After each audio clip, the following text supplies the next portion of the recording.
Morning.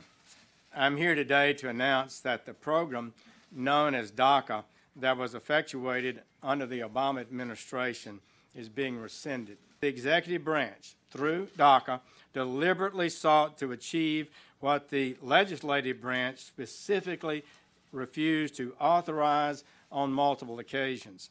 Such an open-ended circumvention of immigration laws was an unconstitutional exercise of authority by the executive branch.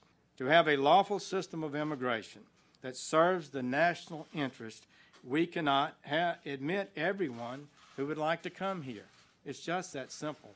That would be an open borders policy, and the American people have rightly rejected that. Therefore, the nation must set and enforce a limit on how many immigrants we admit each year, and that means all cannot be accepted. The Department of Justice has advised the President and the Department of Homeland Security that the Department of Homeland Security should begin an orderly, lawful wind-down, including the cancellation of the memo that authorized this program. This will enable the Department of Homeland Security to conduct an orderly change and fulfill the desire of this administration to create a time period for Congress to act should it so choose. We firmly believe this is the responsible path. Simply put, if we are to further our goal of strengthening the constitutional order and the rule of law in America, the Department of Justice cannot defend this overreach.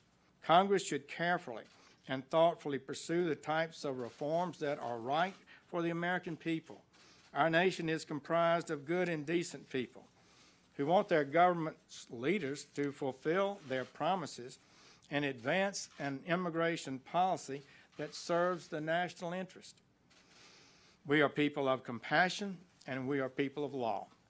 But there is nothing compassionate about the failure to enforce immigration laws.